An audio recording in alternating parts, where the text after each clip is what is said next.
has enough on extremist outfit. Historic concerted action against dubious organization. They fueled fires on CAA, hijab, profit and more. Now PFI is government's internal enemy number one. Will PFI be banned?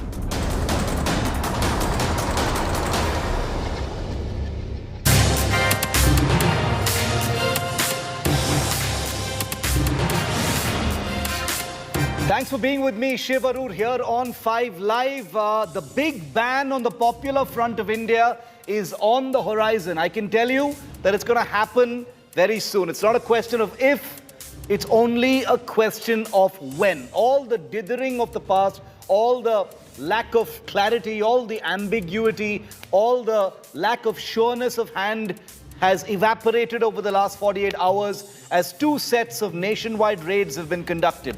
And I can tell you that the ban on the Popular Front of India is imminent. It's going to happen very soon. I'm getting you details on the show. First, the headlines.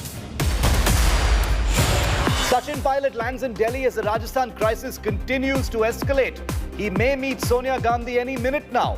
Disciplinary action against rebel Ashok Gehlot camp MLAs likely. Embarrassing blow for Uddhav Thackeray. Just months after he loses his government, Supreme Court dismisses Uddhav's plea on the Sena war. Election Commission permitted now to decide who is the real Shiv Sena. Eknath Shinde could win the Sena's identity and symbol. Big twist in Delhi, Lieutenant Governor versus Aam Aadmi Party war. Delhi High Court asks Aam Aadmi Party leaders to remove all defamatory tweets and Facebook posts against the LG. It's truth bomb season by Foreign Minister Jaishankar on his United States tour. Upbraids and schools foreign media and organizations for their propaganda on the abrogation of Article 370. Asks the West if temporary internet cuts are more important than saving lives. There are these biases, there are these efforts really to determine, how I put it. Look, the more India goes its way, and the people who believe that they were the custodians and the shapers of India lose ground in India, the more actually some of this debate is going to come. Prime Minister Modi holds bilateral with Japanese counterpart Kishida in Tokyo. The Indian Prime Minister was in the Japanese capital to pay tribute to his friend and departed former Japan Prime Minister Shinzo Abe. This was his funeral ceremony.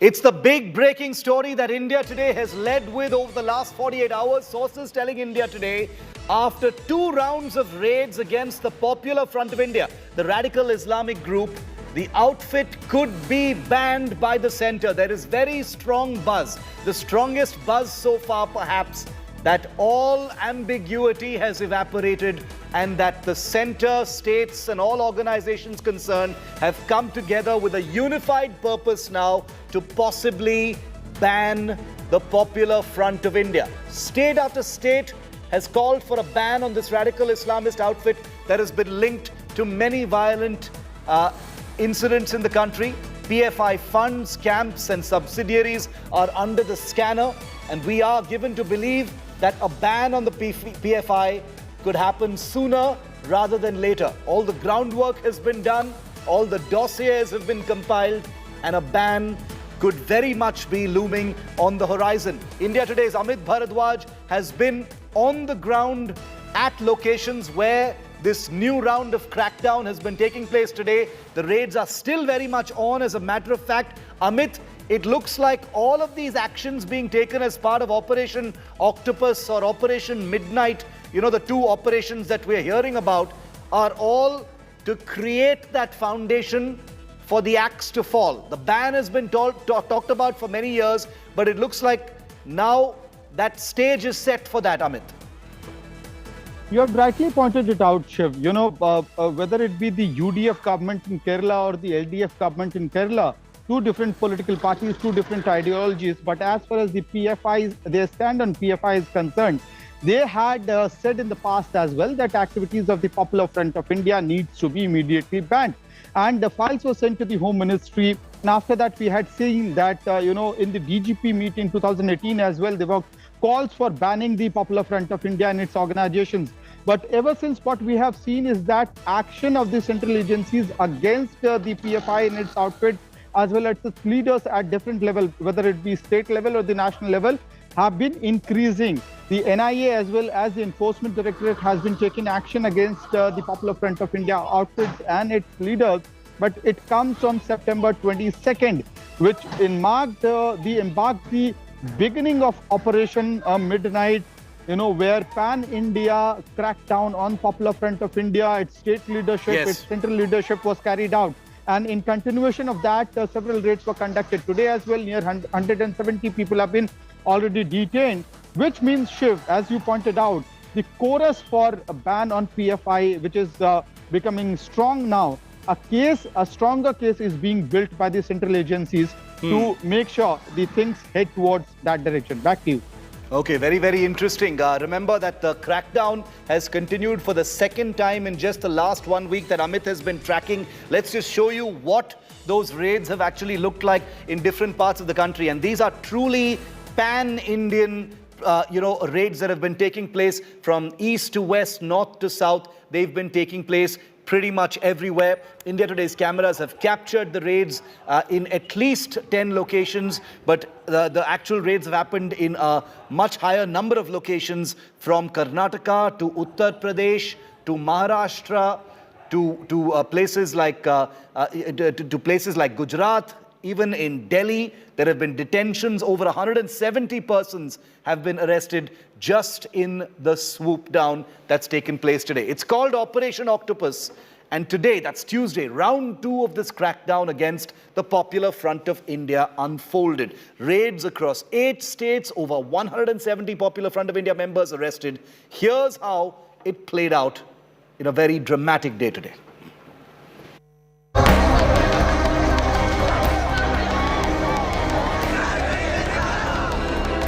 A nationwide crackdown, the second in less than a week by the NIA, other investigative agencies and state police forces. Raids in narrow alleys, clusters, hideouts, homes and offices. The operation spread across 8 states, from Assam in the northeast to Karnataka in the south, Madhya Pradesh, Uttar Pradesh, Delhi up north, Maharashtra and Gujarat in the west. PFI के network को पूरी तरह से ध्वस्त किया जा रहा है। पूरी प्रदेश में सतर्कता बढ़ा दी गई है। लोग सर्विलांस में हैं। हम किसी भी स्थिति में उत्तर प्रदेश में गैरकानूनी गतिविधियों को अनुमति नहीं देंगे। हम कड़ी कार्रवाई करेंगे। उसी के तहत लगातार कार्रवाई चल रही है। More than 170 members and functionaries linked to the Popular Front of India taken into custody in this fresh round of raids. The most intensive of which took place in poll-bound Karnataka. At least 60 members of the PFI and its so-called political wing, the SDPI, held across a number of districts in the southern state, including some of the controversial organization's top functionaries. ಅದು ಕೋಮ್ ಸೌಹಾರ್ದಕ್ಕೆ ಅವರು ಧಕ್ಕೆ ತರೋದು, ಇದು ಎಲ್ಲ ಏನಿದೆ ಕಿ ಬಹಳ ಜನಕ್ಕೆ ಅವರು ಕುಮ್ಮಕ್ ಮತ್ತೆ ಪ್ರಚೋದನೆ ಕೊಡೋದು ಅವ್ರ ಮೇಲೆ. ಮತ್ತೆ ಈಗ ಕೂಡ ಏನಿದೆ ಕಿ ಅವರು ಸಮಾಜದಲ್ಲಿ ಇದೇ ರೀತಿ ಸಮಾಜದ ಒಂದು ಪಬ್ಲಿಕ್ ಆರ್ಡರ್ ನಾವು ಹೇಳ್ತೀವಿ, ಪಬ್ಲಿಕ್ ಆರ್ಡರ್ ಭಂಗ ಮಾಡಲಿಕ್ಕೆ ಅವರು ಪ್ರಯತ್ನ ಪಡ್ತಾ ಇದ್ರು. ಈ ಹಿಂದೆ ಇತ್ತೀಚೆಗೆ ಯಾವಾಗ NIA ಮತ್ತೆ ರಾಜ್ ಪೊಲೀಸ್ ದಾಳಿ ಆಯಿತು, ಆನಂತರ ಕೆಲವು ಜನ ಪ್ರೊಟೆಸ್ಟ್ ಮಾಡಿದ್ದಾರೆ. The noose has tightened and a ban might be looming on the organization that calls itself a social movement, but faces a host of charges, including links with outlawed groups like Simi and Indian Mujahideen, terror funding, possessing firearms, promoting extremism and inciting unrest, and deadly assaults on political ideological adversaries. Believed to be active in more than 20 states, the Popular Front of India has large concentration in Kerala and Karnataka. The organization shot to notoriety when members linked to it chopped off the hand of a college professor, T.J. Joseph, in Kerala, accusing him of insulting the Prophet in an examination. The dossier of charges against the outfit has since expanded. Over the years, a number of alleged PFI activists have been accused of carrying out murders of several workers of the RSS and other Hindu organizations in both Kerala and Karnataka. In 2014, a Kerala government affidavit in the High Court acknowledged that PFI activists were involved in at least 27 political murders, 86 murder attempts, and more than 125 cases of instigating religious tensions. Cases have been filed against PFI members for organizing terror camps in Telangana, a mob attack on a police station in Karnataka in 2020, and many more. The list is only getting bigger. The Enforcement Directorate has accused several other members of the outfit of money laundering. The group stands accused of involvement in the Delhi riots of 2020, instigating communal tensions during the anti-CAA protests and during protests over the Hathras gang rape case in Uttar Pradesh. The PFI and its affiliate, the SDPI, deny any wrongdoing and allege a political witch hunt. But investigating agencies insist their case against the organization has never been stronger. A nationwide ban after the nationwide crackdown could just be imminent. Bureau Report, India Today. And this truly is a pan-India crackdown. It's not happening in just, a couple of states or, some particular localities. It's happening across states. And remember, it's the second such series of raids that have been taking place.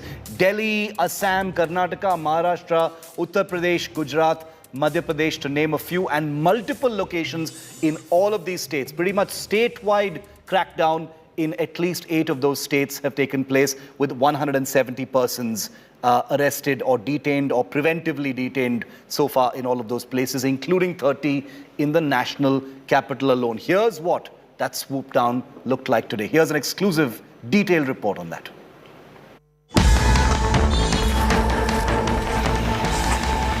At least 8 states, over 170 arrests.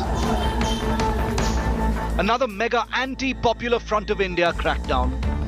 Operation Midnight 2.0 in full swing across the country. The police swooping down on violent PFI cadre who allegedly unleashed violence, protests and petrol bomb attacks in the days gone by.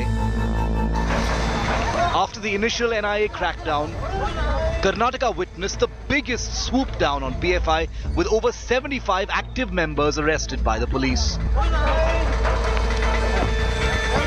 More than 90 persons, they have been secured. They have been produced for the Taluka Executive Magistrate, and they have been remanded to preventive custody. So these people in the past, they have the history, and we have information that they have indulged in anti-social and anti-national activities. They try to foment trouble in the society. The national capital was put on high alert after multiple raids on the Popular Front of India's strongholds in Jamia and Shaheen Bagh areas.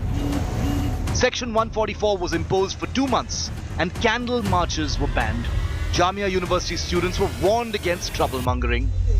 Today, early in the morning, the paramilitary forces carried out a patrolling march to send across a message that the law enforcement agencies are actually on alert mode and any attempt to disturb law and order will not be tolerated.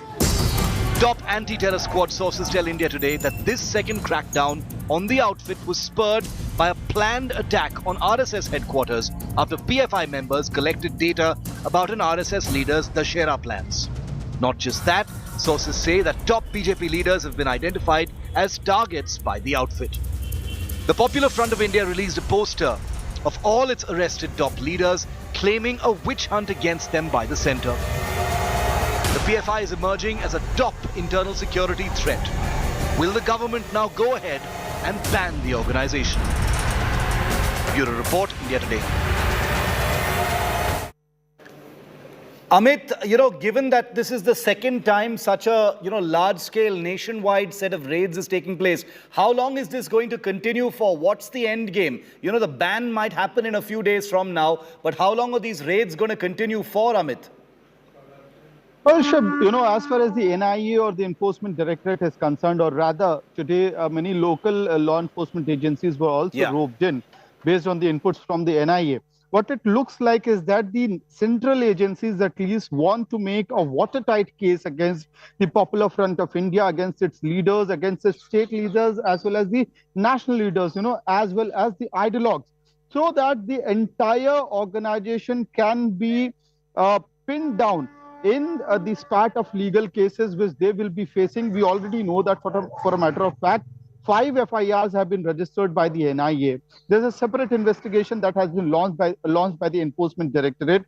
And now what we are seeing is that in order to break the backbone of the PFI, even the ATS units of different states have been roped in. For instance, Uttar Pradesh, you have UP ATS taking up the case. In Delhi today, Delhi Police Special Cell had taken up the case on the basis of the NIA input. Similar action happened in Karnataka as well. So what it looks like, Shiv, is that making sure that the backbone of the PFI and its ideology can be broken through these spat of series of legal cases, and the cases must be made watertight so that when it reaches the trial mode, then the agencies have the upper hand and the PFI leaders are not able to face those charges in the court of law. That would be the priority of the agencies right now. In fact, and from there, the gateway for ban could open very likely. Back to you. Amit, thanks very much. Keep tracking that story. Fast developing story. Many inputs and updates coming in right through prime time here on India Today. You'll of course hear about them first. Well, these very big sensational inputs continue to erupt in the ongoing nationwide investigation against the Popular Front of India. The Maharashtra ATS has said that this radical Islamist outfit also planned to target the RSS headquarters in Nagpur and worse. Take a look at this report.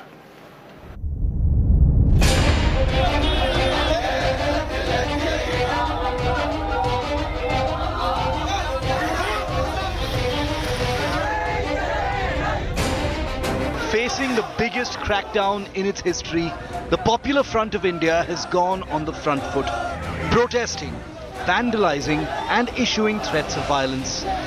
And now, allegations that take the troubling glare on the organization to the next level.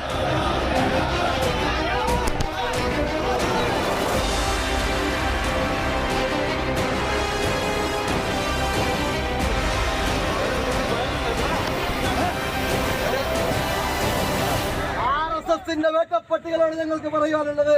നിങ്ങളുടെ മുമ്പിൽ ഞങ്ങൾ തോറ്റുതരില്ല. ഒന്നല്ലെങ്കിൽ ഈ ആദർശം ഈ രാജ്യത്ത് വിജയിക്കും, അല്ലെങ്കിൽ ഞങ്ങൾ കണ്ണിലെണ്ണൊഴിച്ച് കാത്തിരിക്കുന്ന അരക്തസാക്ഷിത്വം ഞങ്ങൾ പുൽകും. ഞങ്ങൾക്കറിയാം, നന്നായി അറിയാം, നിങ്ങൾക്ക് പോപ്പുലർ ഫ്രണ്ട് ഓഫ് ഇന്ത്യ ഭയമാണ്. ഇരുളിന്റെ മറവിൽ ഞങ്ങളുടെ പ്രവർത്തകരെ നിങ്ങൾ വേട്ടയാടുമ്പോൾ പകൽ വെളിച്ചത്തിൽ 10 സെക്കൻഡിൽ നിങ്ങളെ ഞങ്ങൾ കൈകാര്യം ചെയ്യുമെന്ന് നിങ്ങൾക്കറിയാം. അതുകൊണ്ടാണ് ഇത്തരത്തിലുള്ള ആളുകളെ മുന്നിൽ നിർത്തി നിങ്ങൾ കളിക്കുന്നത്.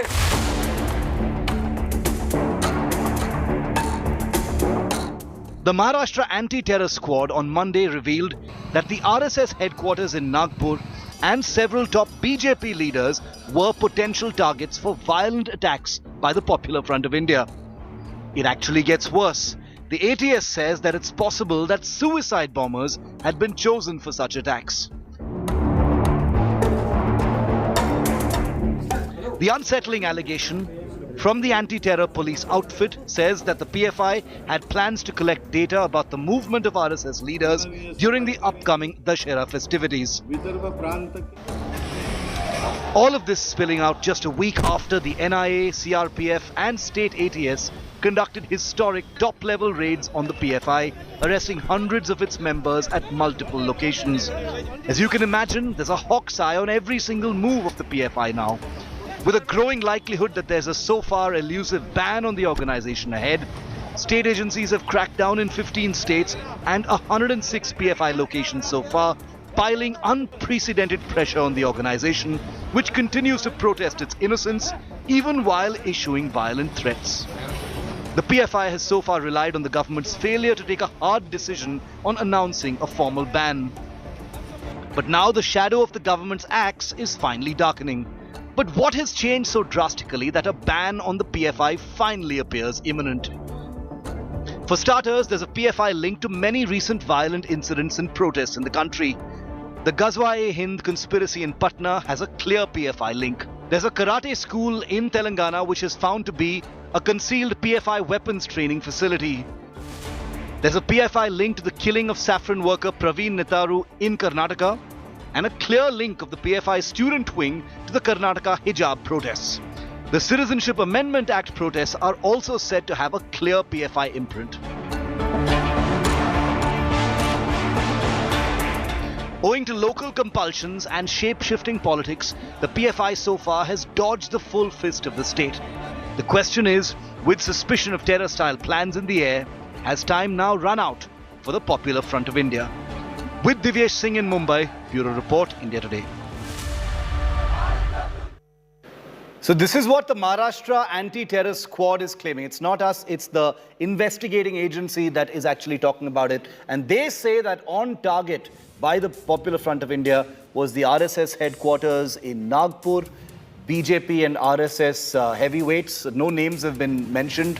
And that the modus operandi included reconnaissance, data harvesting during the upcoming Dussehra festivities, their locations. A glaring claim that suicide bombing was one method that was apparently being looked at by the Popular Front of India going forward to settle scores with RSS and BJP functionaries. This is what is being claimed by the Maharashtra ATS. We'll keep a track of that dramatically escalating story ahead of what is expected to be a certain ban on the PFI in the days ahead. We'll keep you posted on that. On the other side of this very short break, huge blow for Uddhav Thackeray.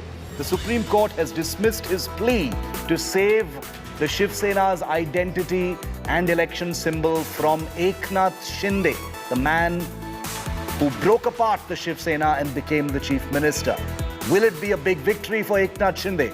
Let's find out after this break.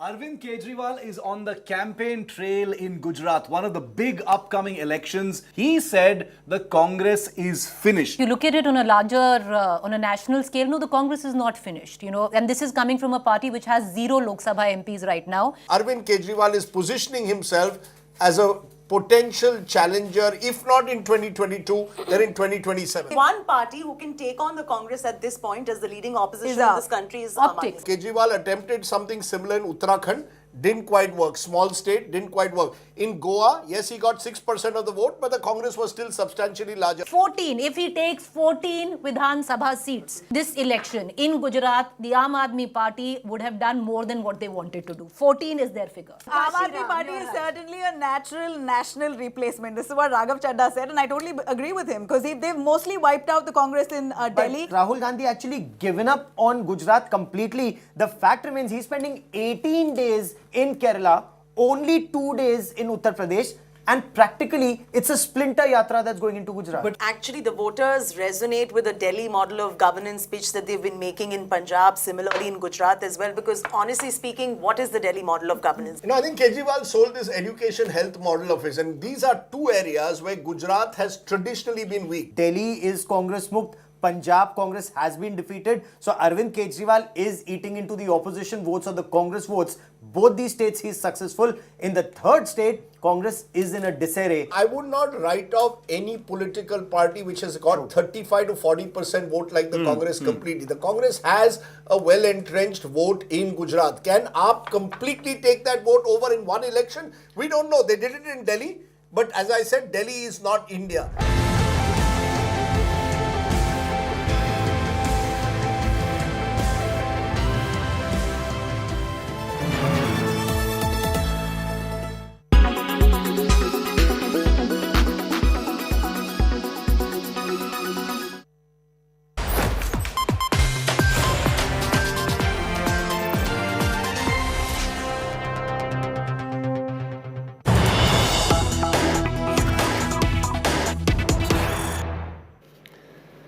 Could Eknath Shinde, the new Chief Minister of Maharashtra, be about to receive ownership of the Shiv Sena's identity and its iconic bow and arrow election symbol? Well, the ball has been set rolling by the Supreme Court in a massive setback to Uddhav Thackeray and an interim victory for Eknath Shinde. The Supreme Court has pronounced that the Election Commission of India will now conduct due process and decide if Eknath Shinde has the right to embrace and own the Shiv Sena's real identity as well as its bow and arrow election symbol. And we're hearing now that the legal team of Eknath Shinde has written to the Election Commission with details of this new breaking Supreme Court order. The Shinde faction has now asked the Election Commission to take up the matter, conduct due process and take a decision on whether Eknath Shinde, as he claims, is the rightful owner of the real Shiv Sena identity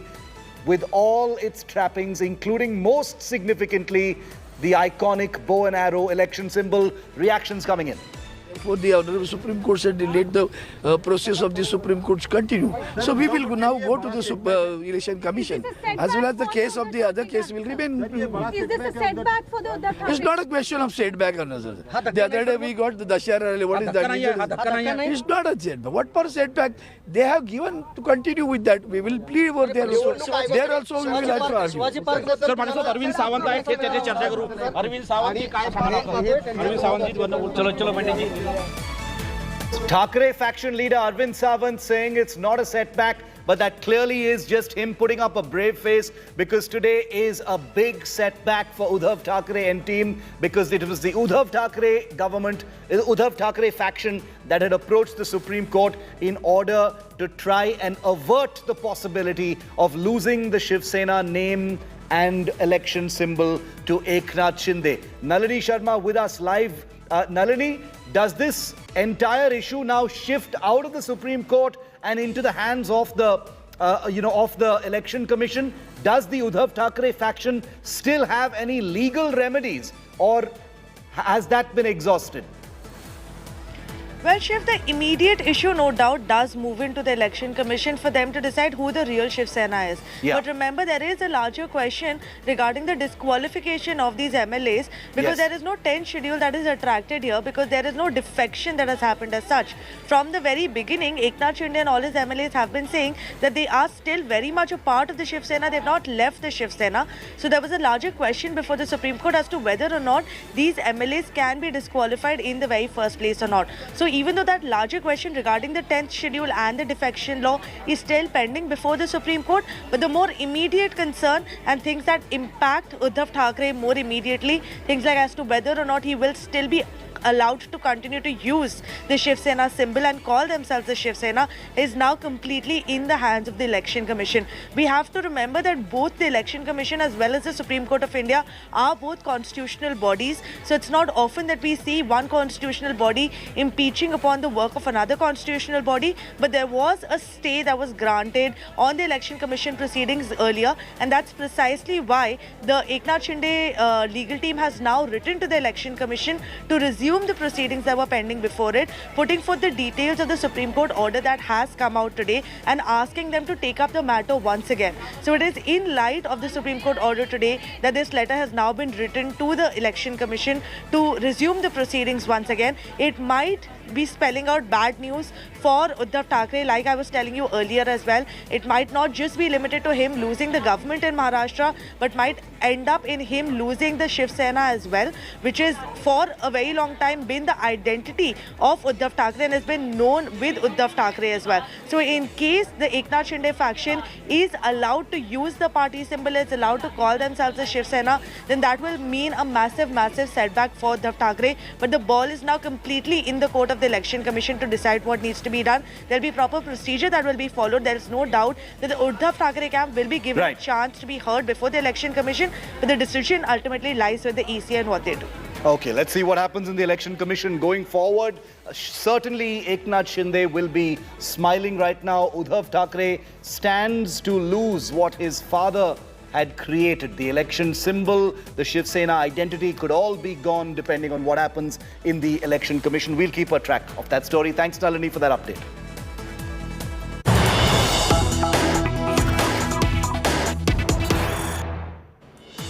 And we've got some breaking news on the Congress Game of Thrones. The Congress presidency and the Rajasthan disaster all rolled into one has compelled the Congress President Sonia Gandhi to pull A.K. Antony, former union minister, 81 years old, who had gone into semi-retirement in Kerala. She's pulled him out, summoned him to Delhi to seek his guidance and advice on how to fix this royal mess that has visited the Congress party. India Today, the only channel to speak to A.K. Antony.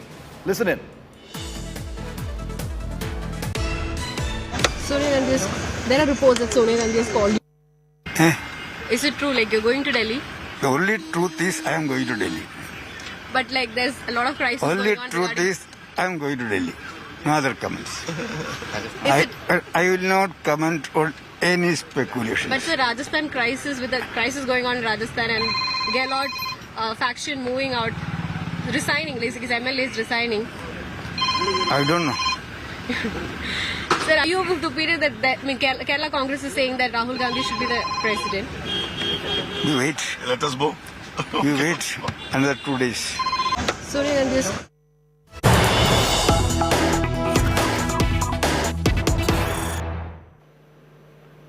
A.K. Antony has told India Today that he will not be standing for president and that he will reveal his cards once he meets with Sonia Gandhi. We've got more breaking news coming in.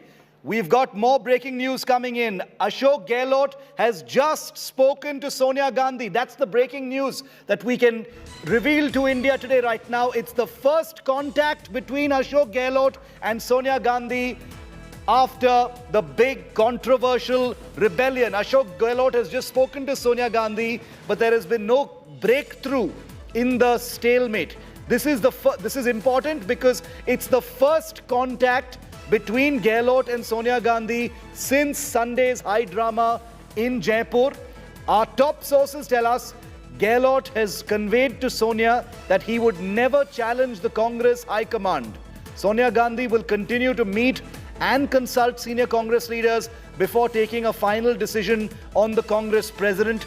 A.K. Antony, like we just showed you, is on his way to Delhi. He's been pulled out of semi-retirement because that's how desperate the Congress is right now for some kind of a way through this embarrassing impasse that impinges on its leadership as well as the government in Rajasthan. Big breaking story, first and exclusive here on India Today. Ashok Gehlot, the man who has shockingly rebelled against the parivar that he's been loyal to for so long, has established contact with Sonia Gandhi and said, I will never go against the word or challenge the High Command. Sonia Gandhi still to take a decision on what happens with Mr. Gehlot, what happens with the government in Rajasthan. Rajdeep Sardesai breaking this story, first and exclusive here on India Today. He'll be live with us in just a moment on these big developments. It's a non-stop unfolding pot boiler. Game of Thrones Congress, Game of Thrones Rajasthan, both have collided into what has shaped up to be the next big crisis for the Congress party. It's been crisis season for years for the party that has been fighting for relevance and its very existence, and now it is the top leadership of the Congress party that is basically at stake. Rajdeep is with me live. Rajdeep, Gehlot establishing contact with Sonia Gandhi, a man considered to be ultra-loyalist number one, finally breaking that ice with Sonia Gandhi after what has been 48 hours of total, silence between two sides and a sense of shock. What are you hearing, Rajdeep? Absolutely, Shiv. 48 hours after we first heard on Sunday about this seeming rebellion against the Congress leadership and what the Rajasthan MLAs were calling the imposition of Sachin Pilot on them, or at least a significant section, Ashok Gehlot, who's widely being held responsible for orchestrating this rebellion against the Congress leadership, has spoken to Mrs. Gandhi. We are told that he tried to explain his position. However, Mrs. Gandhi made it clear that she was not pleased with what had happened. She saw it as an act of indiscipline committed by the Rajasthan MLAs, challenging effectively the Congress leadership. And therefore, the conversation has not, in that sense, yielded results. there was a sense that Mr. Gehlot is still willing to move to Delhi, provided he gets his say over who will be the next Chief Minister in Rajasthan, or at least the MLAs get their say. Mrs. Gandhi did not give any commitment to that. Instead, she is now going ahead and meeting a series of senior leaders. Tomorrow she will meet A.K. Antony. Yesterday she met Kamal Nath. She's also been speaking to other leaders of the Congress like Mukul Vasnik, and they are trying to find out a way in which this problem can be resolved. We are told we will have a resolution by the 29th, that's day after tomorrow. But whether Mr. Gehlot will be part of that compromise now is uncertain, because Mrs. Gandhi, we are told, is no longer that keen on putting up, or certainly Rahul Gandhi is not keen, given what has happened in Rajasthan, to putting up Ashok Gehlot as the Congress president. So the Gandhis, interestingly, Shiv, who were supposedly neutral until now, are now in a way playing an active role as to who will be the next Congress president. Rajdeep, if I could quickly also ask you, why has A.K. Antony been pulled out of sort of semi-retirement in Kerala? He's 81 years old. He's on a plane now to come and meet Sonia Gandhi in Delhi. What is that about? What we are told is Sonia Gandhi is trying to consult as many of the senior leaders of the Congress Working Committee, those who've been in the party for 20 years and more in the Congress Working Committee. Mr. Antony is one of those leaders whom Mrs. Gandhi trusts. We are told that he is certainly not in the race for Congress presidentship. He's well retired. And in fact, one of the problems the Congress has is most of the trusted leaders are, frankly, septuagenarians and octogenarians. So, getting someone who will be a little bit more, little younger, more dynamic, able to move around is a big challenge. Meanwhile, interestingly, Shashi Tharoor has already said that he will be filing his nomination at 11 a.m. on Friday. So while Mr. Tharoor is all set to file his nomination, we are told the Congress leadership is still hunting around for some possible alternate who they think will perhaps address the real concerns which are organizational at the moment for the party. So Mr. Antony is part of this wider consultation process, like Kamal Nath was, that the Congress president has begun. But so far, no breakthrough. And if there is no breakthrough, who knows? Sonia Gandhi may well end up having to fight the election herself. Interesting. This is a shape-shifting political potboiler with all the news breaks, as always, coming first here on India Today. That was Rajdeep breaking first to you on India Today that conversation between Gehlot and Sonia has taken place for the first time since this entire rebellion took place on Sunday night. Exclusive after exclusive after exclusive here on India Today on a political story that will not stand still. It's twisting, it's turning, the knives are out. Who's got the advantage? Who's at a loss? Difficult to say at this point of time. Everything is up in the air. Will Sonia have to, do a Hulk smash on everything that's taken place? Acts of treachery, old persons being pulled out of retirement.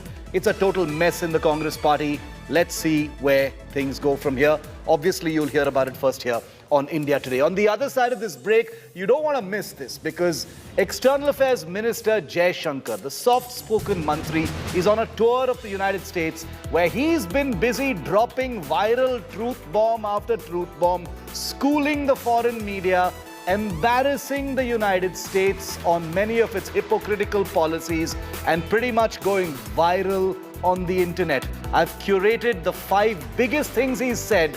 You don't want to miss it.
Make your media plan smarter with India Today Live TV on your connected devices.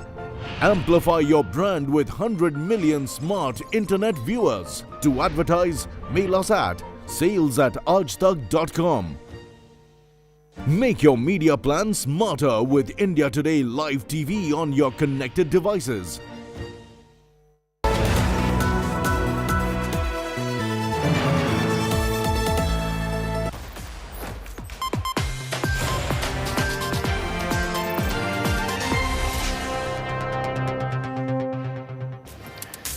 He's so soft-spoken that it's sometimes easy to miss what he's said because he has a lot of speaking engagements. But India's External Affairs Minister S. Jaishankar has been dropping truth bomb after truth bomb after truth bomb on Indian foreign policy and geopolitics while on tour in the United States, frequently targeting the American media and American policymakers. In the latest, he's called out Western hypocrisy on the issue of India's abrogation of Article 370. This comment has exploded on the internet. Listen in. What was a temporary provision of the Constitution was finally put to rest. This was supposed to be act of majority. No, wait. This was supposed to be majoritarian. Now tell me, what was happening in Kashmir was not majoritarian. There was a big song and dance about internet being cut. Okay. Now, if you have reached a stage where you say an internet cut is more dangerous than the loss of human lives, then what can I say? I think the way facts are slanted, things are played up, what is right, what is wrong is confused. This is actually politics at work. He says things so gently and politely that it's sometimes easy to miss how scathing and cutting Dr. Jaishankar's comments really are. The External Affairs Minister also on this visit ripped apart Western media and what he called biased anti-India propaganda carried out by certain vested interests and publications. Take a look at this.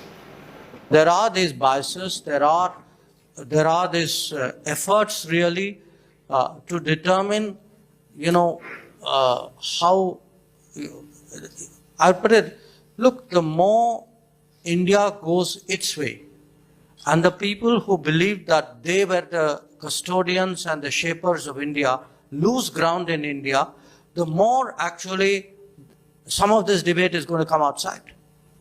Because they're not winning in India. So they will try and win outside India, or try and shape India from outside. So this is something which we need to be aware of. It is important to contest it. It is important because the most of the Americans, they would not know sort of the nuances and the complexities of our world. So it's important, not to sit back, not to let other people define you. And this was right after. Not only did S. Jaishankar call out Western hypocrisy on Kashmir, he also schooled the United States, sitting right there in Washington, on the hypocrisy over the sale of F-16 fighter jets and spare parts to Pakistan. Listen in to the minister's straight talk on what has been a very, very sensitive issue for many years. F-16s for Pakistan. For someone to say, I'm doing this because it is for counter-terrorism, when you are talking of an aircraft like the capability of the F-16, everybody knows, where they are deployed and what is the use and what is their capability. So, you're not fooling anybody by saying these things. So, the point is, we really think countries finally make their choices based on their own interest. And I would make a case, if I were to speak to American policymakers, I would really make a case saying, look, what you are doing, forget about us for a moment, it's actually not good for you, what you are doing. Reflect on the history, look at the last 20 years of where this relationship has taken you, and how much, what a cost you pay. Another comment by the External Affairs Minister that has caused a lot of buzz online, was some candid talk by this very polished former diplomat talking about his special connect with Prime Minister Modi. Remember, Dr. S. Jaishankar was handpicked for the role of External Affairs Minister after he had been serving as the Foreign Secretary of the country. So, a very, very candid moment by Dr. Jaishankar. Take a look at this. This was Afghanistan of that era. So you had to kind of get a friendly warlord who would go in and help your people. So all of this was happening. You're juggling 4 phones, talking to everybody, keeping the courage up at that end. And the phone rang. My phone rang. And normally, when the Prime Minister calls, you get a no caller ID. So, kya ho raha hai wahan? So, because you assume that's exactly what I'll be doing. I said, nahi sir, wo abhi attack chal raha hai, help is on its way, etc. I said, sir, इसमें 2-3 घंटे और लगेंगे. तो जब हो जाएगा, मैं आपके यहाँ बता दूंगा. So there was a pause. He said, मुझे phone कर देना. Okay. And I say this to you because that sense today, that sense for people who work in the government, people who are in public life, who are in political life, and I would say today people in the country, I mean the way he put it, good times or bad times, is there.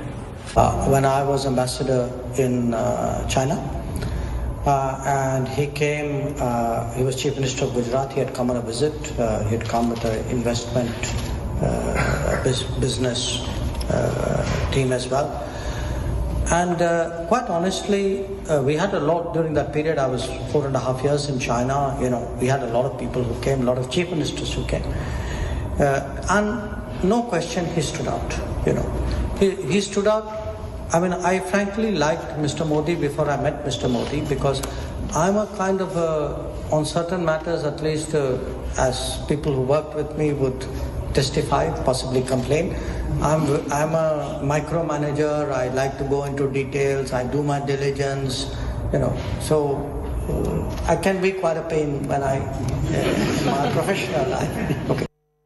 And all of those things while the External Affairs Minister was in Washington. There's been a studied silence for many of the people he was talking about. We'll have to see where that goes. Remember, he's the External Affairs Minister of the country, not just some random diplomat. And I'm going to leave you with these pictures, lovely pictures of women power on a frontline Air Force base near the border of China-occupied territories. India's first woman weapon systems operator, or WISO, on frontline Su-30 fighter aircraft in the spotlight. For Flight Lieutenant Tejasvi, the sky is the limit. She flies Su-30 fighter jets, and she says pilots of the Indian Air Force are ready to respond to any eventuality in the air to prove their mettle in real operations. WISOs, or weapons systems operators, are specialist pilots required to fly in the rear cockpit of the giant Su-30 fighter aircraft to handle sensors and weapons while the pilot does the flying. We wish Flight Lieutenant Tejasvi happy hunting and happy landings.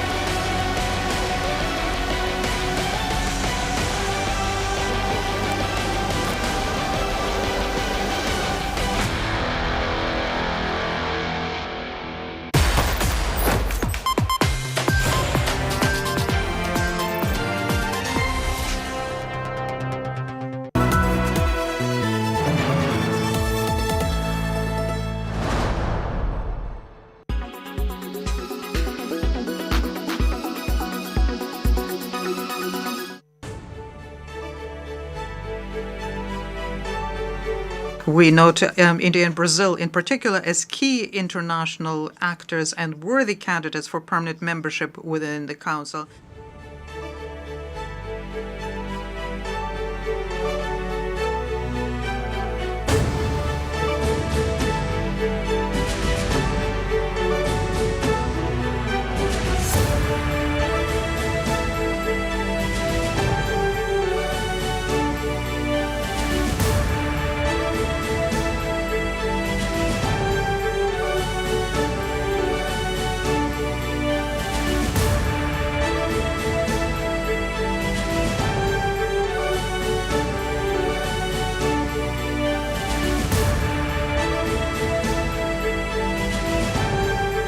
Great potential is possessed by such organizations as the Non-Aligned Movement, BRICS, SCO, and ASEAN.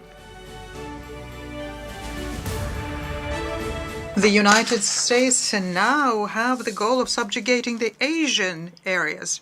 At the June summit of NATO in Madrid, this self-proclaimed defensive alliance declared the indivisible security of Euro-Atlantic and India and Pacific. And under the slogan of India-Pacific strategies, closed formats are being created, and they undermine what has been built on the ASEAN for decades, namely an open and inclusive regional architecture. Strict abiding with universal norms of international law to counterbalance unilateral approaches, and we call upon everyone to join in.